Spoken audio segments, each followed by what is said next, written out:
अस्सलाम वालेकुम, नमस्कार, सत श्री अकाल, गुड इवनिंग। मैं हूँ आरज़ू काज़मी और आप देख रहे हैं पॉइंट ऑफ व्यू। हमें जी जॉइन किया है डॉक्टर मुक़्तदिर खान साहब ने। बहुत शुक्रिया सर, क्या जा पाएँ? Thank you so much. Thank you very much आरजू जी। आपके सुनने वालों को मेरा सलाम, नमस्ते, सत श्री अकाल और वनक्कम। Thank you so much sir. बहुत टाइम के बाद आपको देख रहे हैं। आप कहीं मेरे ख्याल है गए हुए थे। आपकी जी हाँ, पिक्चर मैं मैं देख रही थी छुट्टी पे गया फेसबुक हुआ था। वगैरह पे। और जी हाँ, और ये हफ्ता मतलब जो कल फ्राइडे खत्म हुआ was last week of classes. तो लास्ट वीक ऑफ क्लासेस हमेशा एक्साइटिंग होती है। स्टूडेंट्स को सारे असाइनमेंट्स जब ही याद आते हैं। जी हाँ। बिल्कुल। तो सर आज हम ज़रा बात करेंगे चाइना और इंडिया की, कि चाइना और इंडिया के लिए कहा जा रहा है, इकोनॉमिस्ट कह रहे हैं कि वो जो अमेरिका है उसकी इकोनॉमी को पीछे छोड़ देंगे और आगे चले जाएंगे, उससे बेटर हो जाएगी इकोनॉमी चाइना और इंडिया की यूएस से। आपको ऐसा लगता है कि ऐसा होगा? और ये साल भी बता दिया सर। जैसे अभी 2024 चल रहा है, 2075 तक वो कह रहे हैं कि ऐसा हो जाएगा। देखिए, वो जो रिपोर्ट का आप जिक्र कर रहे हैं वो गोल्डमैन सैक्स की पहली अटेम्प्ट है to forecast such a long distance. लेकिन अगर आप उनकी 2030 की रिपोर्ट देखें, 2030 यानी आज से 8-9 साल बाद, already China is expected to cross America. वो बाय 2030, मैक्सिमम 2035 तक एक्सपेक्ट कर रहे हैं कि वो चाइना विल पैरी। अभी जो करंट सूरत हाल है, यूएस इज एट $23 ट्रिलियन और चाइना इज एट $18 ट्रिलियन, यानी सिर्फ $5 ट्रिलियन का फर्क है।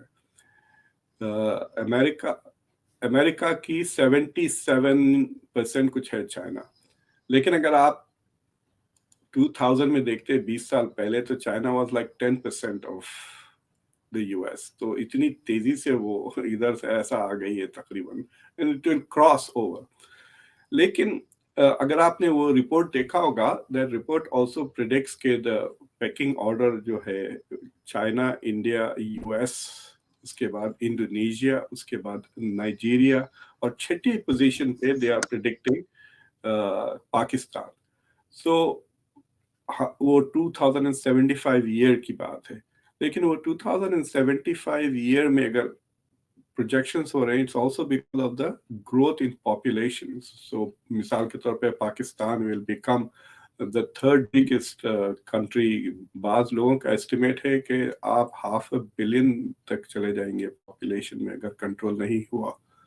So it will be around 500 million का population। तो population के वजह से भी इकोनॉमी का साइज बढ़ जाता है। तो इंडिया और चाइना क्योंकि इतने बड़े हैं, इंडिया कहते हैं कि 10-12 साल में 1.6 बिलियन पे स्टेबलाइज होगा, यानी 1.6, और China will may be go to 1.2 billion. तो इस पॉपुलेशन की वजह से भी दे विल। लेकिन अगर आप उनका जीडीपी के जो फोरकास्ट है वो अभी भी लो है। मतलब इन 2075 वो कह रहे हैं कि इंडिया का GDP will be around 30-35,000 US dollar, यानी अब जो यूएस की जीडीपी है उसका आधा रहेगा, सो मच लेटर। और आप इन्फ्लेशन को ऐड करके देख लें 75 तक, तो वो $30,000 की क्या वैल्यू हो गई। So that forecast is not good. और ये जो इकोनॉमिक फोरकास्ट होते हैं ना, हम लोग जो पॉलिटिकल साइंस वगैरह में है, हम लोग कभी कभी इकोनॉमिस्ट का मजाक उड़ाते हुए कहते हैं, इकोनॉमिस्ट कहते हैं given all things remaining constant ही होता है। तो वो क्या कहते हैं, सारे वेरिएबल्स को कांस्टेंट रख के एक वेरिएबल को, जैसा कि कॉस्ट अगर बढ़ा तो डिमांड पे क्या असर होगा। अरे दूसरी चीजों को भी देखें, मतलब क्लाइमेट का क्या असर होगा, आबादी, क्या जंगें होंगी या नहीं होंगी। बिल्कुल। उन्होंने कितनी जंगें फैक्टर की आज से लेके 2075 से। क्या यूक्रेन की जंग उन्होंने फैक्टर की थी उनके पिछले फोरकास्ट में। लेकिन दो तीन चीजें बहुत उसमें परेशान करने वाली रिपोर्ट है फॉर द ग्लोबल इकोनॉमी। एक, वो कह रहे हैं कि जो एनवायरनमेंट का जो बर्डन है वो इतना बढ़ जाएगा कि वो लफ्ज इस्तेमाल करते हैं स्लोबलाइजेशन, ग्लोबलाइजेशन के बजाय स्लोबलाइजेशन, यानी द इकोनॉमी की जो ग्रोथ है ग्लोबली वो सारी की सारी स्लो हो जाएंगी, यानी रेट ऑफ ग्रोथ 2-3% ही रहेंगी, जिसके वजह से द रेट ऑफ ग्रोथ सारे मुल्कों के कम हो जाएंगे। Which is not a good news, because growth के बगैर आप नए जॉब्स नहीं क्रिएट कर सकते, स्पेशली जो पॉपुलेशन बढ़ रहा है ना। तो मिसाल के तौर पे अगर आप इलेक्शन लड़ रहे हैं, अब जैसा कि इंडिया में इलेक्शन आ रहा है 2024 में, शायद पाकिस्तान में 2023 में हो जाए, ठीक है, इलेक्शन में आप लड़ने गए, आपके दौर में मे भी 50-60 लाख बच्चे 12-13-14 साल के हैं, आपका टर्म खत्म हुए तक they are ready to work. उनके लिए अब आप जॉब्स, अब वो 18-19 साल के हो गए, जॉब्स नहीं मिल रहे, तो they will turn against you as a vote. तो ये जो पॉपुलेशन ग्रोथ होता है, उसके लिए economy has to grow to create new jobs. और हेल्थ केयर जो बेहतर से बेहतर होते जा रहा है, उसके वजह से ये भी हो रहा है कि लोगों की लाइफ एक्सपेक्टेंसी बढ़ गई है, लोग काम कम कर रहे हैं लेकिन जिंदा ज्यादा रह रहे हैं। सो जो लोग 80 के हैं, 90 के हैं, when do they stop working? 68, 65, जैसे अमेरिका में फुल सोशल सिक्योरिटी 67 पे मिल जाती है, तो 67 के बाद आप फुल टाइम अगर आप काम करें तो आपका नुकसान होता है, तो यूजुअली लोग रिटायरमेंट में चले जाते हैं। तो अगर आपकी लाइफ एक्सपेक्टेंसी 95 है और 65 है, तो 30 इयर्स ऑफ अनप्रोडक्टिव लाइफ, और वो स्टेट पे बर्डन, हेल्थ सिस्टम पे बर्डन, तो ये सारी चीजें अगर आप फैक्टर करें, तो आई थिंक दोज कंट्रीज जहां पर पॉपुलेशन ग्रोथ मॉडरेट है, दे विल डू वेल, और जिनके पॉपुलेशन ग्रोथ हाई है उनकी इकोनॉमीज ग्रो जरूर करेंगी, but qualitatively it will not be better. और उस रिपोर्ट्स के मुताबिक जो दूसरे कंट्रीज हैं जिनके पॉपुलेशन श्रिंक हो रहे हैं, जैसा कि जापान और साउथ कोरिया है, दे will be out of the top 10। सिर्फ अमेरिका और जर्मनी ही रहेंगे, कह रहे हैं, इन the top 10 of the economies. Nigeria, Indonesia, Pakistan और टर्की भी आ जाएगा टॉप 10। तो सर, ये इस तरह की रिपोर्ट्स, आपका मतलब है कि कोई खास इन पे ध्यान नहीं देना चाहिए, इनको कोई खास इंपॉर्टेंस नहीं देना चाहिए, ये मतलब एक अंदाजे से ही जाहिर है बनी हुई होती हैं? तो आपको लगता है कि नहीं, ऐसा ऐसा कुछ नहीं होने जा रहा है कि चाइना या इंडिया जो है वो अमेरिका से आगे बढ़ जाए और इकोनॉमी में? देखिए, अगर मतलब उस रिपोर्ट को देख के मैं साफ कह सकता हूँ कि देयर इज नो डाउट कि the future will be China, India, US. ये तो मैं पहले से कह रहा हूँ आपको, these are the top 3 countries which will लेकिन रिमेन। सर बीच में ये भी बात, सॉरी आपकी बात काट रही हूँ, लेकिन सर बीच में ये भी कहा जाता है कि चाइना की इकोनॉमी भी जो है वो एक तरह से खराब हो रही है, चाइना भी एक तरह से प्रॉब्लम फेस कर रहा है, तो फिर इस रिपोर्ट में चाइना का नाम कैसे आ गया? देखिए, ये दो जगह से ये न्यूज आती रहती है कि चाइना की इकोनॉमी, एक तो एक इंडिया की तरफ से, मतलब वो मुबालगा का इस्तेमाल कर रहे हैं। इस वक्त इंडिया की इकोनॉमी $3 ट्रिलियन है, चाइना 18 है। चाइना और इंडिया का पॉपुलेशन बराबर है, यानी चाइना पर person is 6 times more productive, 6 गुना ज्यादा बड़ी है इंडिया से। अब ये यूट्यूब पर इस पे लोग अजीब अजीब एक आध इधर का किस्सा उधर का किस्सा लेके एपिसोडिकली दे आर ट्राइंग टू से चाइना की इकोनॉमी ठप हो गई, बोलने से नहीं होता वो। दूसरी चीज ये है कि अमेरिका में भी, फॉर एग्जांपल 1990s में जब ग्रोथ शुरू हो गई थी चाइना की, तो अगर आप 2014-2015 में जो प्रोमिनेंट चाइना वॉचर्स थे, उनका कहना था कि China will get stuck in, जो कहते हैं, मिडिल इनकम ट्रैप, कि कंट्री तेजी से एक लेवल पे आके वो रुक जाते हैं, फिर वहां से मिडिल इनकम से हाई इनकम जाने के लिए जरा मुश्किल होती है। तो ये जो बेल्ट एंड रोड इनिशिएटिव है चाइना का, it is an attempt to go beyond that, क्योंकि चाइना का जो इतना ज्यादा पॉपुलेशन है, उनको फ्रीडम्स तो नहीं है ज्यादा, but they demand better quality of economic life. यानी उनको ब्रांड कॉन्शियसनेस, ऑब्सेशन अगर आप देखें चाइना में कितना ज्यादा है, उनको वेकेशंस चाहिए, उनको छुट्टियां चाहिए, क्वालिटी ऑफ लाइफ, कंजम्पशन। तो ये belt and road initiative is a way of creating employment China के लिए, अपने स्टाफ के लिए। So, but China is the only country from the developing world जो US से टेक्नोलॉजी में भी compete करने लगा है, you know. So that is very important. China is also producing 5th generation fighters वगैरह, तो टेक्नोलॉजी में China is ahead, दोनों सिवाय इंडिया और यूएस के चाइना की नेगेटिव फोरकास्ट इकोनॉमिस्ट नहीं कर रहे हैं, ये सिर्फ पॉलिटिशियंस कह रहे हैं। तो आप किसी भी रिपोर्ट्स में देख लें, ये कह रहे हैं पैंडेमिक की वजह से रुक गया, पैंडेमिक की वजह से वो 4% पे आ गई है growth, but it is pandemic के हमेशा थोड़ी रहेगा, it is already he is relaxing Xi Jinping on the stuff. तो वो फोरकास्ट के जो कंडीशंस हैं, वो फोरकास्ट की कंडीशंस, वो that is the critical aspect ना, कि कोई ऐसी मेजर, इंडिया अगर पाकिस्तान, इंडिया चाइना की जंग हो जाती तो क्या विल दे बिकम 1 and 2? अगर वो दोनों अगर एक साल तक जंग लड़ लें जैसा यूक्रेन और so there are lot of these assumptions इस रिपोर्ट्स में। लेकिन जो लॉन्ग टर्म ट्रेंड है, इसमें कोई शक नहीं है कि आइंदा 200-300 साल तक India China will dominate the global economy. अगर आप 1700 में चले जाएं, 17th सेंचुरी, जब शाहजहां एम्परर थे और औरंगजेब, तो शाहजहां से औरंगजेब के दौरान में इंडिया वाज नियरली 27, बाद एस्टिमेट करते हैं, बाद लोग कहते हैं कि 40% ऑफ द ग्लोबल जीडीपी। और अगर उसको चाइना ऐड कर देते हैं आप, इंडिया चाइना को, तो 50% से ज्यादा ग्लोबल जीडीपी सिर्फ इंडिया चाइना में थी। और ये 2075 में they will be very close to 50% of the global GDP. और हमेशा से ऐसे ही रहा है तारीख में। तो व्हाट इज हैपेंड इज कि ये जो बीच के जो जो इंपीरियलिज्म, कॉलोनियलिज्म और वेस्टर्न इंडस्ट्रियलाइजेशन का पीरियड है, आप ले लें मतलब 1850s से लेकर अभी तक, ये एक ऑड पीरियड है हिस्ट्री में जहां West has economically dominated the world. और वो दैट विल गो अवे। और the only thing is interesting is के America will remain in the top 3 because America भी अपने पॉपुलेशन को बढ़ा रहा है। ग्रोथ रेट अमेरिका की गिर गई है पिछले 2-3 साल से पॉपुलेशन, बट वो इमिग्रेशन के थ्रू उसको कॉम्पनसेट कर लेता है। तो लेकिन Pakistan is going to become bigger than the US, कहते हैं इन लेस देन 20-30 years। मतलब आई डोंट नो हाउ लेकिन यू सर पाकिस्तान तो अफोर्ड नहीं कर सकता इतनी पॉपुलेशन। मेरा तो नहीं ख्याल कि पाकिस्तान को इस तरह का कुछ करना चाहिए, बल्कि कंट्रोल करना चाहिए। मगर सर अगर चाइना को देखें तो चाइना और सऊदी अरब जो है वो भी हमें लग रहा है कि उनके भी जो है आपस में टर्म्स जो है वो काफी अच्छे जा रहे हैं। अभी चाइनीज प्रेसिडेंट जो है वो सऊदी अरब के विजिट पे थे, उसको आप कैसे देखते हैं उस विजिट को?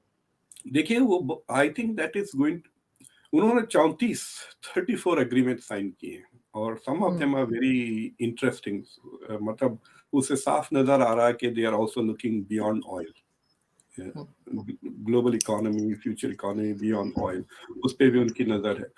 तो मुझे लगता है कि अगर वो 34 एग्रीमेंट्स जो उन्होंने किए हैं उसके अगर आधे भी कर लेते हैं तो this will be a global game changer.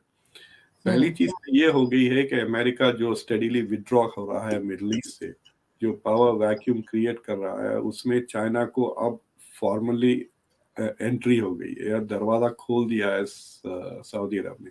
और ये सिर्फ this was not a meeting between China और सऊदी अरेबिया, दिस इज मतलब उन्होंने अपने सारे अरब दोस्तों को वगैरह लेकर आए थे वहां पे। तो चाइना अरब समिट हुई, चाइना जीसीसी की भी मीटिंग हुई, फिर चाइना सऊदी अरेबिया की भी हुई है।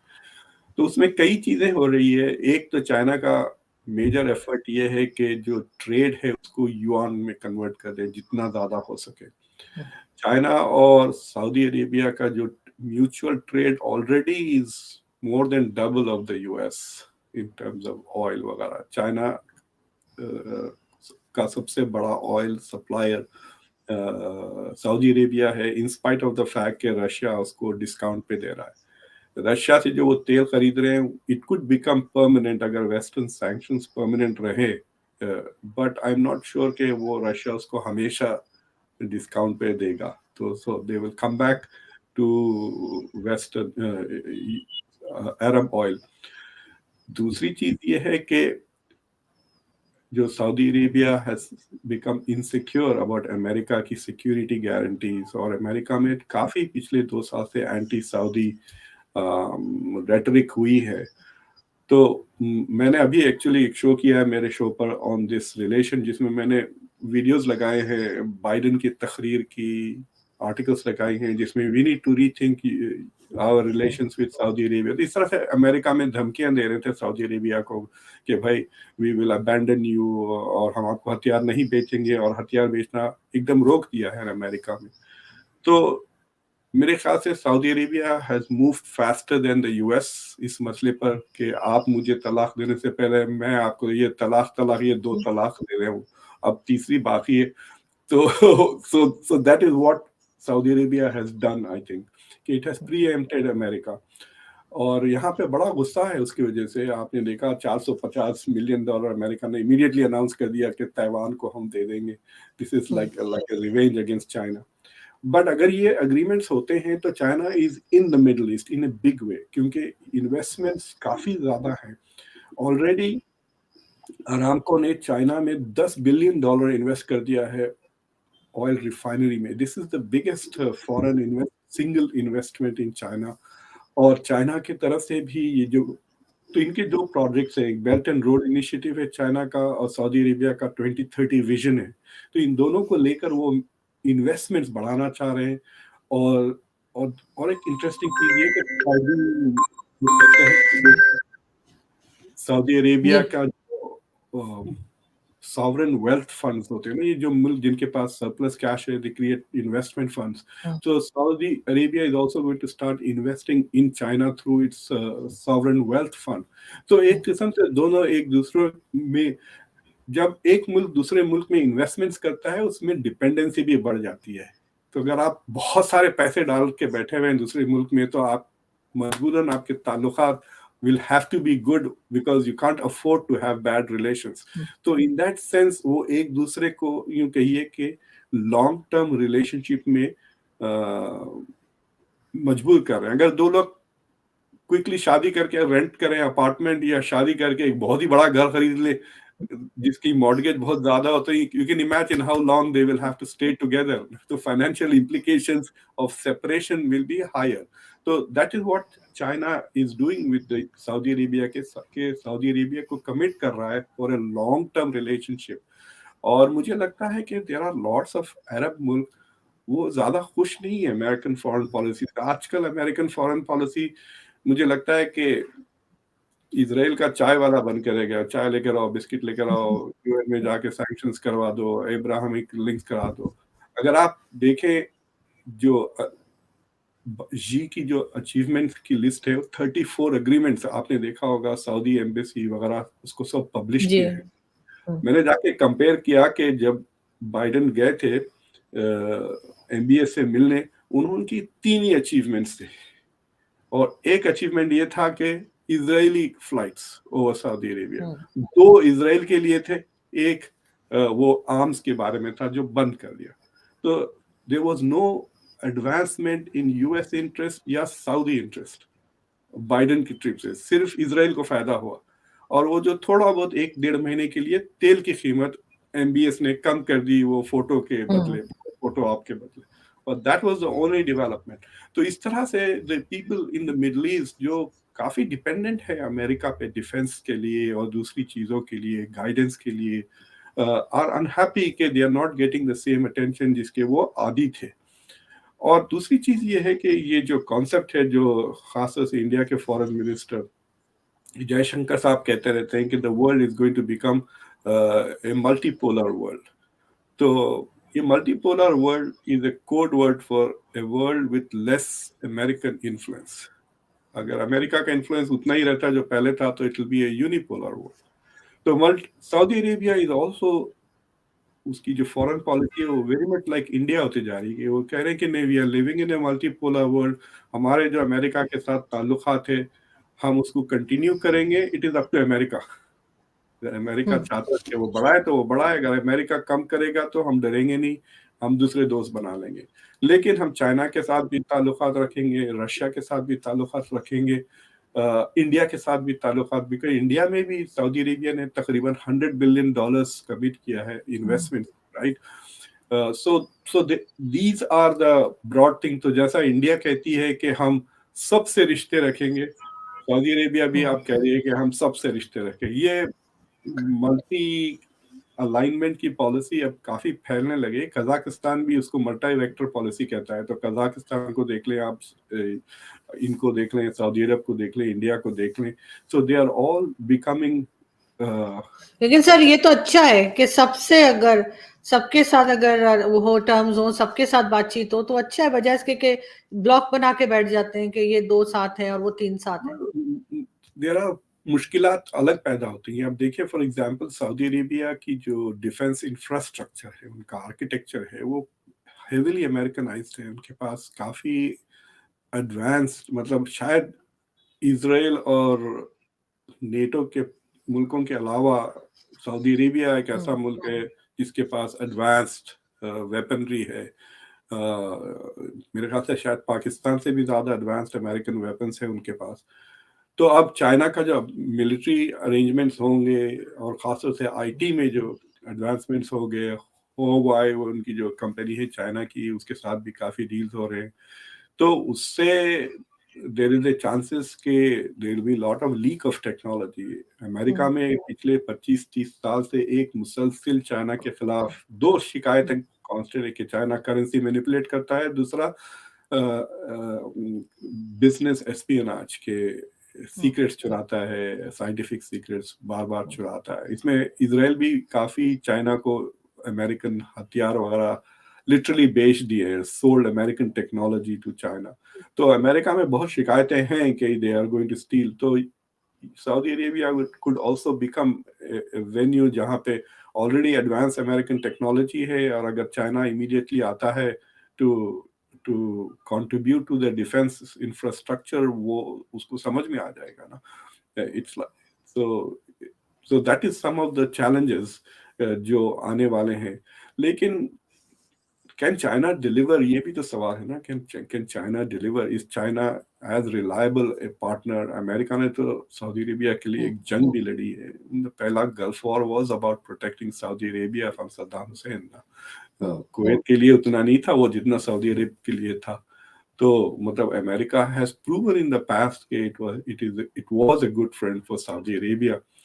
और अब जो है सो खैर, it is also quite possible कि 2024 में अगर बाइडन नहीं बनते हैं प्रेसिडेंट, तो शायद जो नए प्रेसिडेंट आए, they may have a different approach to Saudi Arabia. Trump के चांसेस तो बहुत कम है मेरी नज़र में। लेकिन अगर आप 2017 में जब ट्रम्प गए थे तो बाकायदा वहां पे तो ईद मनाई जा रही थी, ट्रम्प के साथ नाच रहे थे वो तलवार, याद है उस सीन, वो डांसेस वगैरह, बहुत खुशियां मनाई गई। इस बार बाइडेन के साथ the same thing was not true. तो एक किस्म से अगर आप देखें, both Israel and Saudi Arabia are becoming closer to the Republican party, the Democratic party. तो अगर रिपब्लिकन्स व्हाइट हाउस जीत जाते हैं, अगर फ्लोरिडा के गवर्नर डिसैंटिस आ जाते हैं, तो आई थिंक कि immediately you will see a shift in US Saudi relations. बिल्कुल, इसका मतलब है सर कि आगे 2-3 साल में हम बहुत कुछ चेंज होता हुआ देखेंगे, अमेरिका में भी और चाइना, सऊदी अरब में भी, और साथ-साथ हिंदुस्तान, पाकिस्तान में भी हमें काफ़ी चेंजेस नज़र आने वाले हैं। तो उसके लिए मेरा ख्याल है कि लोगों को थोड़ा-सा तैयार रहना चाहिए और देखते हैं, लेकिन पॉजिटिव चेंज जो है वो आए तो ज़्यादा अच्छा है। नहीं जी, बहुत सर, जी।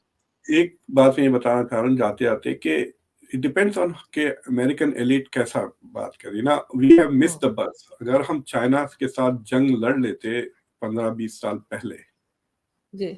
1990s में, तो शायद चाइना इतनी तरक्की ना करता। America is responsible. अमेरिका ने WTO में लेकर आया चाइना को, अमेरिका ने चाइना को मोस्ट फेवर्ड नेशन दिया। लिटरली ये चाइना की जो इकोनॉमिक ग्रोथ है is a consequence of America's foreign policy ना। तो अब अमेरिका के जो एलीट है, how are we going to react to this predictions कि China is going to become. So क्या हम जैसा किशोर महबूबानी की एक किताब है कि China is already number 1, can America adjust to being number 2। So तो दैट इज वेयर ये इंडिया और चाइना अमेरिका के जो ताल्लुकात है क्वाड वगैरह में, there it becomes very important कि अमेरिका अगर इंडिया के साथ बहुत ही करीब पार्टनर बन जाता है आइंदा 10-15-20 साल में, तो India US will be 1 and China will be 2। लेकिन अगर ये तीनों बिल्कुल। अलग-अलग हो जाते हैं, then China hmm. becomes 1 and US becomes 3. So that is the key कि America how it manages its foreign policy, and वहाँ पे India becomes the kingmaker. If it aligns with the US, then US is king. If it does not align with US, then China is king. बिल्कुल sir, और देखते हैं आगे क्या होता है। लेकिन सर आज आपने वैसे जाते थे मैं ये भी कहूँगा, आपने आज 2 एग्ज़ाम्पल्स दी और एक डिवोर्स के ऊपर थी और एक शादी पे थी। तो मेरा ख़्याल है कि होपफुली आप इन दोनों में से कुछ नहीं करने जा रहे, क्योंकि आपने दोनों एग्ज़ाम्पल्स जो दी थी, सॉरी, मगर मुझे माइंड में यही चला था, मैंने कहा सर ने आज 2 एग्ज़ाम्पल्स दिए और दोनों बड़ी खतरनाक है। ख़ैर sir, thank you so much कि आज आपने जॉइन किया, बहुत अच्छा लगा आपसे बात करके। Thank you. Thank you very much.